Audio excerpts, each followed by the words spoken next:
Amidst mixed sentiment in comparable oils. European rapeseed is in negative territory, while crude oil is losing more than $1 US per barrel due to oversupply concerns. Meanwhile, Chicago soy oil and Malaysian palm oil are higher. The Canadian dollar is down less than 1/10 of a US cent compared to Thursday's close.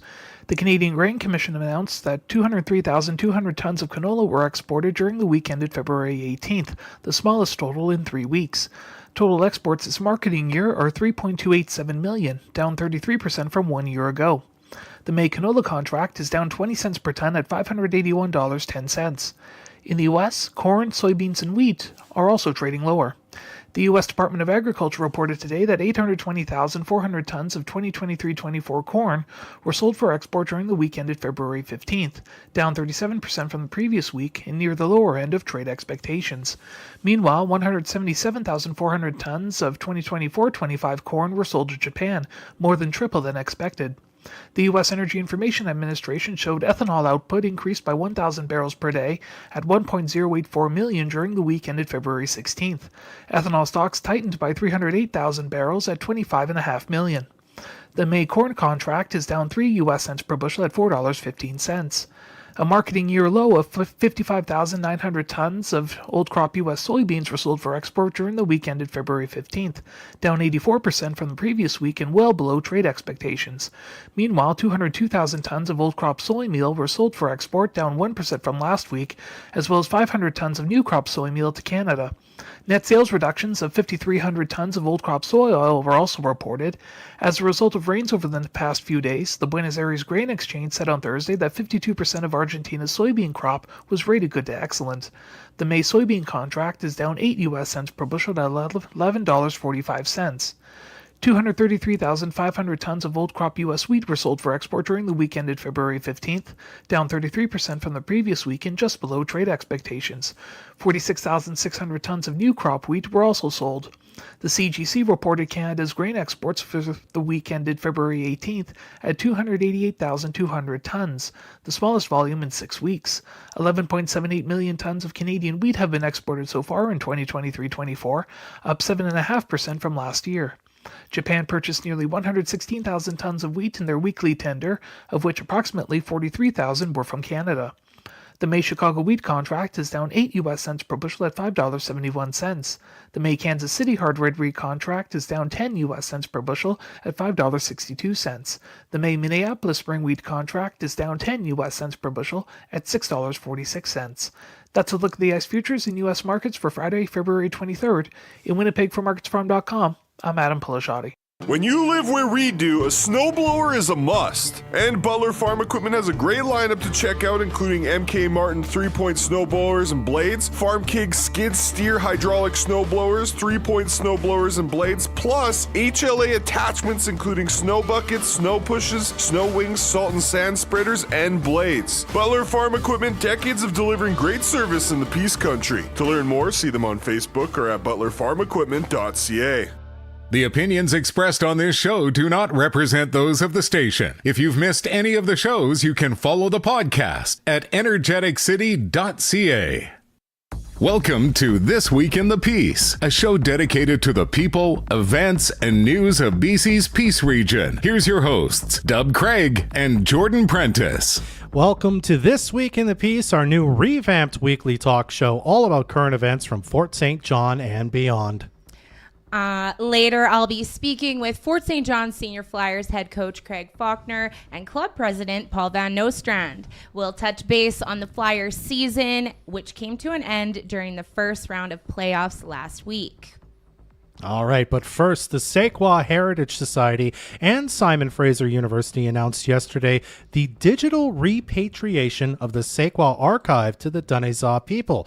To talk a bit about what that means and about some excellent things in store for Tse'k'wa coming up in the near future, we're joined now by the Society's Executive Director, Alyssa Currie. Alyssa, welcome to This Week in the Peace. Dub, thank you so much for having me on today. Thanks so much for being here today. So tell us a bit, first of all, just how things have been going in the last year at Tse'k'wa. I think it's been about a year since I sat down and talked to you about it, and you've had lots of cool things happening. Absolutely. Exciting things have been happening at the site. The big focus of the last couple of years, and especially this year, is getting the site ready to welcome the public back to Tse'k'wa.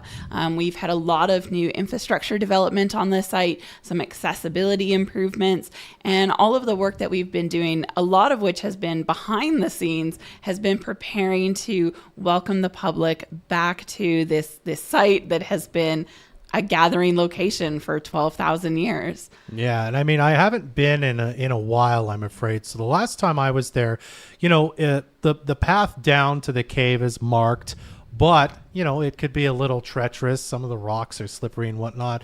I assume some of the accessibility improvements have maybe something to do with getting down to the cave itself. Absolutely. We have installed a low mobility trail that goes right down to the cave. For the listeners that don't know, low mobility is on the spectrum of accessibility. So that means people who, for example, want to come with a stroller. We had some families a few weeks ago come with sleds and be able to pull sleds down when we still had snow, and be able to get down to the cave. There are benches along the trail that you can stop, you can have a rest. We've now had 3 different people making use of wheelchairs able to get all the way down to the cave and back up to the site. So that's really incredible and part of the overall transformation of the site that really is aimed at making it more accessible for everyone who wants to come. Mm-hmm. And I feel like that can be quite the undertaking, because it's not like you can just bulldoze and build something, because it's, a sacred site, because you want to keep everything, I suppose, as intact and in the original spirit of the place as possible. You have to really think about what you're doing and where we want to build something, but also to make it accessible so that everyone can visit and learn and enjoy the space, right? Absolutely. One of the most interesting challenges we've had around accessibility is balancing that need to provide access while also remaining respectful of the cultural values of the site, the archaeological material that's present at the site. And something that's been really rewarding for me is seeing our contractors, our accessibility experts. We've been working with Spinal Cord Injury BC extensively, Northern BC Tourism, all of these organizations coming together to support that mission and help us creatively problem solve some of these issues. Mm-hmm. Now let's talk about this digital repatriation project that you announced along with Simon Fraser University yesterday. Tell us a bit about that for people who don't know exactly kind of what's happening. Yeah, so the Tse'k'wa Archive is held at Simon Fraser University on their Burnaby campus, and that archive represents all of the primary materials that were created during the original SFU excavations at Tse'k'wa. So those took place in the 70s, 80s, and 90s. And as part of those excavations, of course, people recognize that artifacts are extracted and cataloged, but there's also a wealth of other contextual information that's produced. So things like photographs, log books, field notes, maps, slides, all kinds of incredible resources that we have been working with SFU to repatriate to Tse'k'wa. And to repatriate simply means to return to a community. And the digital repatriation and the creation of the Tse'k'wa Digital Archive is one very important part of that process. And it's the process of digitizing a lot of that material and making it available to the entire public. Certainly the Dane-zaa communities are really benefiting from this, but it's the entire community and the public as a whole that gets to benefit from this digital repatriation. Mm-hmm. This is where I struggle a bit with this. I mean, I understand the concept of repatriation, but digitally is where I get hung up, because it is something, but the physical things are still at SFU. So why was the choice made to make this a digital repatriation, and what, I guess my question is, what about it is being repatriated when all the physical items, as far as I know at this moment, are still at SFU and will be for the near future at least. But now we've said we've digitally repaid. I guess if you can explain more exactly what that means and what went into this process of, I guess, does it mean that the Dane-zaa people ultimately have control over the archive and the digital use of the archive rather than SFU? That must be part of it. It's a great question. So you've touched on something that's really important. The physical archive, the physical materials are still at SFU for now. And we have been working with the BC Archaeology Branch and the Simon Fraser Museum of Anthropology to physically repatriate those materials. But there are a lot of logistics that go into a physical repatriation, things like gaining your repository status with the BC Archaeology Branch. A lot of the infrastructure work that we've done has been to support the physical repatriation. But even with a physical repatriation, you are still limited in your access of who can physically visit your archive to view and make use of the material. And the benefits of a digital repatriation are that everyone anywhere can log on to the SFU website and make use of this platform. Quite frankly, the society, the Tse'k'wa Heritage Society, is still a small nonprofit in northeastern BC, and we're limited by the capacity that we have. And so SFU committing their university resources, their library, for example, their website, to be able to host what I imagine, a huge amount of digital data to make it accessible is really important. And it means that we can make use of that material and in turn preserve that material better, because you don't necessarily have to visit the physical archive and consult the physical boxes in order to access, for example, over 300 photo slides of those original excavations. I mean, I think in general, and tell me if I'm wrong, this seems to be a fairly significant act of reconciliation on the part of SFU and even just universities in general, where all over Canada, I mean, they have archives and archaeology and pieces of things that don't belong to them, that do belong to Indigenous people around Canada. So did SFU approach the society and say, we'd like to do this? Or was this more of a, we'd like you to do this, and they said, we're absolutely on board, and let's, as you kind of alluded to already, let's work to, in the future, making this a physical repatriation even when the time is right, when the infrastructure, is in place. Tse'k'wa has been very fortunate in that SFU, and particularly Dr. John Driver, who's recently retired from SFU, have been really supportive allies throughout this process. Archaeology has changed significantly in the last 50 years since those first excavations took place. And, the archaeologists at the time certainly felt that they were doing their work to help preserve and support Indigenous cultural heritage. But now it's only very recently that archaeology and universities as a whole are actually engaging directly with those Indigenous communities. So for Tse'k'wa, this is actually the culmination of over 10 years of direct support and collaborative projects that we've worked on with SFU. They helped develop an educational kit that we can take to schools and replicas that we can use. So SFU and John Driver in particular deserves a lot of credit for the amount of resources that they have allocated to bolstering the society and ensuring that material is reflective of the growing changes in archaeology and the move towards Indigenous stewardship of these cultural sites and of the material that is extracted from them. Now, speaking of extracting material, I mean, there's a field school slated for later this year where there may be more material discovered and extracted. Tell us a bit about that and how important it is for that to be coming up and sort of, what's going to be happening during it. So the last academic excavation at the site took place in 1991. And 2 years ago, the Society approached UNBC, University of Northern British Columbia, and SFU about beginning new excavations at the site under a different model than what had previously been done before. And we specifically approached UNBC because they already have a field school model led by Dr. Farid Ramtula that is focused on integrating and marrying Indigenous traditional knowledge and participants with that academic knowledge.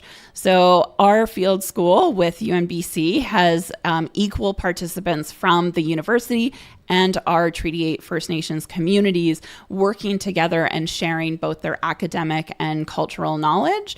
And the last field school that we did recover artifacts. We thought that was a really great success. And a huge part of the success as well is being able to take that knowledge back into community. So, for example, we took our field school students to Doig Day at Doig River First Nation, and we were able to share it with the grade 4s there. Doig River was a very gracious host of us and allowing us to be involved in that event, and we'll be doing the same thing this year. And it's really about democratizing and making accessible this material that previously was really only available to academics and professional archaeologists.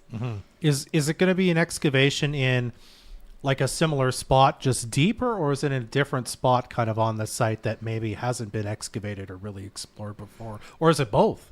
A little bit of both. Primarily this year, we will be using the data from last year's geophysical study. So we used a variety of technologies, magnetometry and ground penetrating radar, to identify areas of higher potential for archaeological discoveries, things like hearth features, which are ancient fireplaces, and areas where the bedrock is a little deeper allows for more deposits of material to be left undisturbed.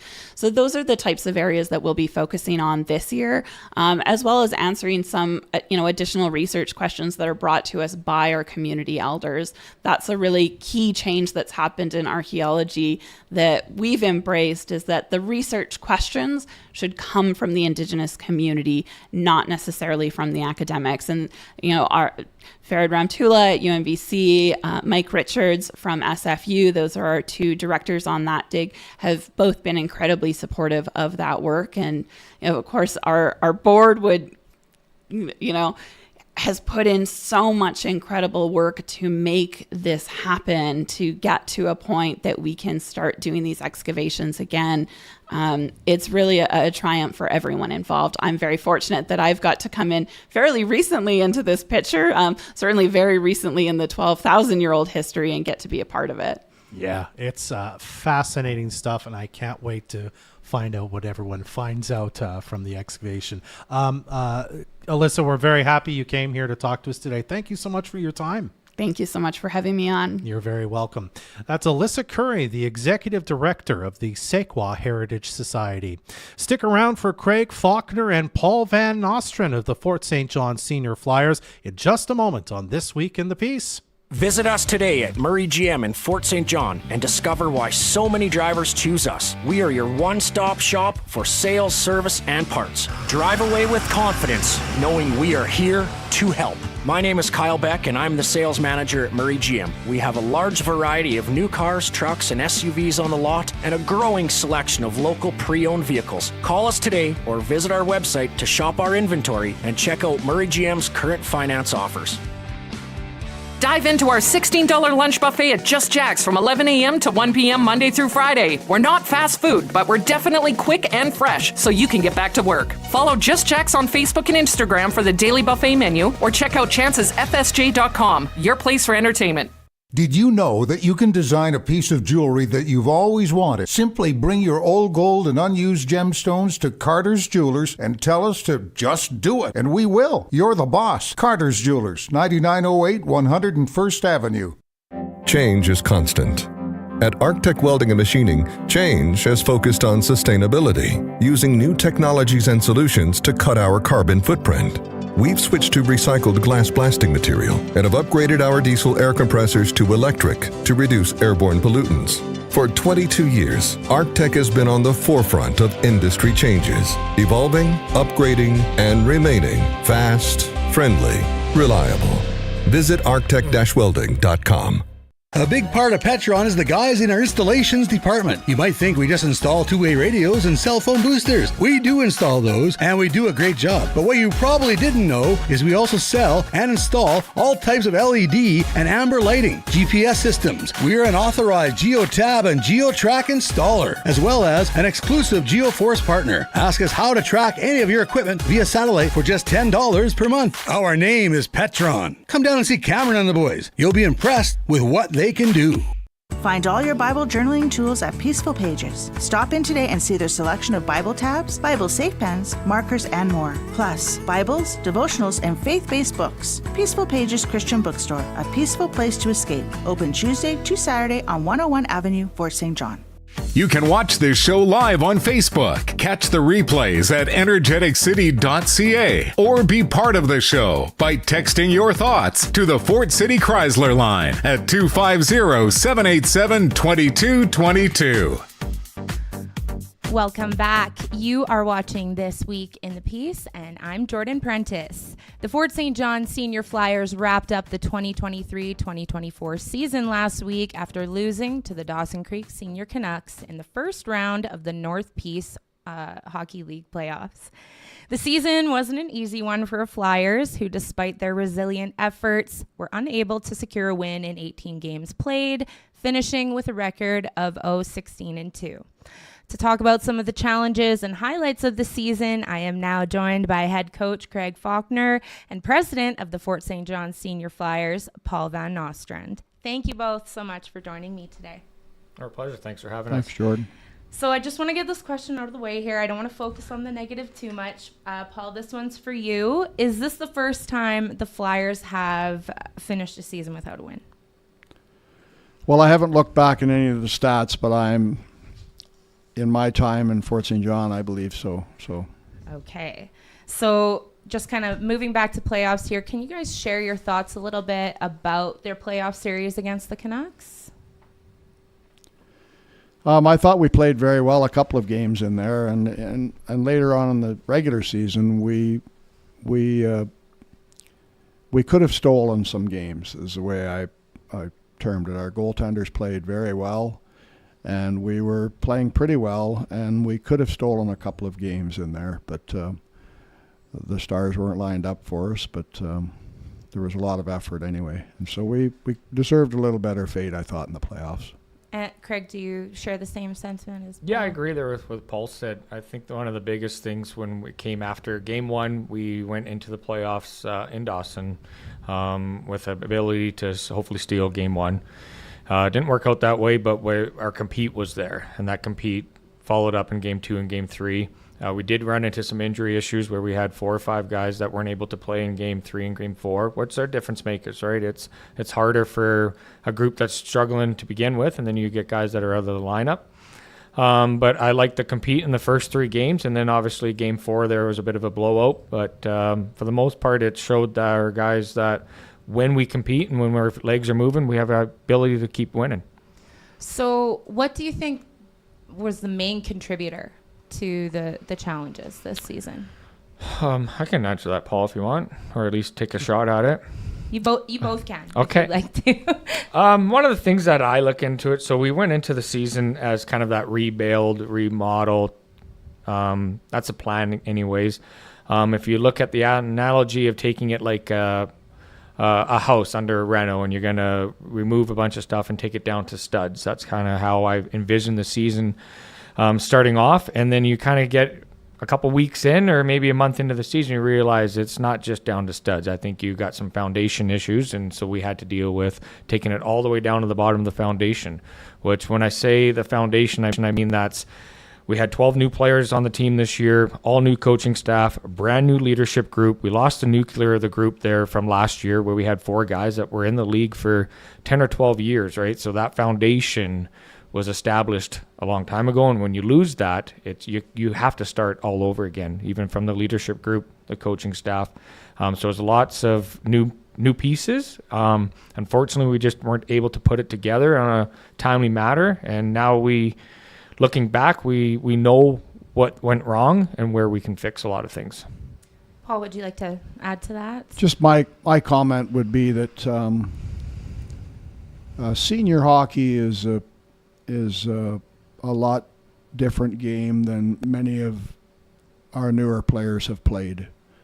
And the guys are bigger, stronger, faster, more experienced. And many of our guys weren't used to that. So it'll take time for many of those players to grow into being good senior hockey players. Okay. So, Craig, last time we spoke was just before playoffs, and one thing you told me that kind of stood out to me was that you guys didn't have the same lineup once throughout the season. I know that family and work is the number one priority for a lot of your players, and that's totally understandable. Do you have a plan as head coach for next season to ensure that there's kind of more consistency in your lineup and attendance to practice to develop that on-ice chemistry? Yeah, I think it starts right at the beginning of the season where for myself personally, I have to have a bit more accountability, especially when it comes to the team for practices. Beginning of the year, I believe we had a few too many guys on the roster, which makes it difficult to create the chemistry, create the bond, get that family atmosphere, where if we can knock it down to around that 18 to 22 players committed to the team, the accountability kind of almost withholds itself in the dressing room at that point, because it's easier for guys to be accountable when there's less. When you have too many guys, it's easier for guys to be like, oh, I'm going to not show up for Monday or Wednesday, and it's kind of almost forgotten about, right? Where if you can keep the numbers low, make sure in the dressing room that guys have to take it seriously. Obviously, yes, work and family come first, but for the most part, if you can't fully commit, then it's probably not for you. Okay. And speaking of the roster, do you guys expect to have the same roster next year, or will you be losing some players, adding some more? What are your thoughts there? Craig and I were just talking about that before we sat down with you. We haven't heard of anybody leaving town for sure, although things change during the summer and people's jobs change and their worlds change. So it's always kind of in flux from year to year. But when we met earlier this week, it sounded like most of the guys, when we were cleaning out the dressing room, most of the guys are going to be around. So I suspect that it'll be much the same as last year. Okay, and let's talk about some positives here. What were some highlights for both of you from this season? Well, for me, all along, I've said I want to see us win as much as anybody, but I'm glad we have a team. We went through a period there where we didn't have a team for 3 years, and so I'm happy that we have a team and a lot of good young guys who are enthusiastic, and so I'm pleased with that. Great. Yeah, I think one of the positive things for us is if you look at the season that we had, if you include the 2 exhibition games, the 4 playoff games, we really went 0-22-2, right? It's a difficult season. To be quite honest, it's heartbreaking. It hurts. But that being said, nobody quit. Not one guy said, enough of this, I'm out of here, packed the bags, and didn't come back type deal. So if there's any positive takeaway is we have a group that is willing to stick it out, and it should only get better from here. But there'll be some things that we have to work on and address at the beginning of next season, and that's a positive, right? We know what went wrong and where we can improve on. One of it being right off the get-go, practices have to be harder. They have to be a little bit more accountable at practice, and that comes right from the coaching staff. Like, I have to do a better job of making sure that our practices are high intensity, high flow, and at a good pace. Okay, and on that note, I think if there's one thing that Fort St. John knows about the Flyers, it's that they constantly demonstrate determination and resilience, no matter what the outcome of a game is. What do you both hope the team takes away from their experience this season and carries into next season? Well, being on a team that didn't manage to pull off a win is going to have an impact on guys if they care and our guys care. And so I think that'll translate into, and Craig alluded to what practices need to look like. And I've attended most practices, and we need to do things well in practice, or there's no way we're going to do it well in a game. If we can't take or receive passes in practice, we'll never do it in a game when there's lots of pressure. And that's just a small example. So I think guys will we'll see a different level of commitment in practice next year. Mm-hmm. Craig, would you like to add to that? Yeah, I think going into the beginning of next season, already you have to come in with a chip on your shoulder. You have to take it personal that last year was a very tough season for everybody. I know myself that what I need to work on and what I can be better at, and same with some of the rest of the coaching staff. And the biggest thing is that the players. It's like Paul alluded to, it's a tough league. Like it's not rec league. If you want to play rec league where you can kind of show up when you want and try a little bit, it's not this. The men's senior hockey league is a challenging league, and it shows where we're playing other teams that are committed and they're playing strong. They're showing up to the beginning of camp in shape. They're not getting into shape of 6 weeks into the season, and they're getting better as the year goes on, and that's what we need to do. Well, I really look forward to seeing what next season has in store for the Flyers. Every time I make it to a game, it's some of the best hockey that I've ever watched, definitely the most entertaining. So looking forward to that, and I'd like to thank you both for joining me today. Awesome. Well, thank you very much for having us. Thanks, Jordan. No problem. Folks, that's Craig Faulkner and Paul Van Nostrand of the Fort St. John Senior Flyers. We'll be right back to wrap things up on This Week in the Piece. Do you have some good news you'd like to share with the community? We here at Moose FM want to share your positivity every weekday. Whether you're fundraising for the SPCA or saw someone doing a good deed in the community, we want to hear from you. Email us at reception@moosefm.ca and we'll share your good news right after the 7:30 a.m. news and on our Facebook pages. Good News is brought to you by Frontier Law. Get recertified in half the time with Alpha Training. Register now for their Occupational First Aid Level 1 recertification course that meets requirements for WorkSafe BC Occupational First Aid Level 1, Canada Labour Code Basic First Aid, and Alberta Occupational Health and Safety. And the best part? You can renew your unexpired OFA Level 1 certification in just 4 hours instead of 8. To learn more about the Occupational First Aid Level 1 recertification course, visit alpha-training.ca. When we say there's always something going on in the energetic city, we mean it. The staff at the City of Fort St. John's Recreation Department always have a variety of exciting programs and events planned all year long. Swims and skates, camps and contests. You can find something happening throughout the city at the Pomeroy Sports Center, the North Peace Leisure Pool, Centennial Park, or the Cultural Center. For more, visit the City of Fort St. John Recreation page on Facebook or fortstjohn.ca. Moose Country weather. We're going to see cloudy sky today with some rain showers or flurries this afternoon. Windy, southwest 30, gusting to 50, increases to 50, gusting to 80 k an hour out of the west later today, high of 6 degrees. Those rain showers and flurries turn to flurries this evening, though it all clears up by midnight, a low of -5. That wind dies down as well. Tomorrow, sunny sky with increasing clouds in the afternoon and a high of 0, and periods of snow on Sunday at -4. You're listening to the all-new This Week in the Piece with hosts Dub Craig and Jordan Prentice. Be a part of the show by texting your thoughts to the Fort City Chrysler line at 250-787-2222.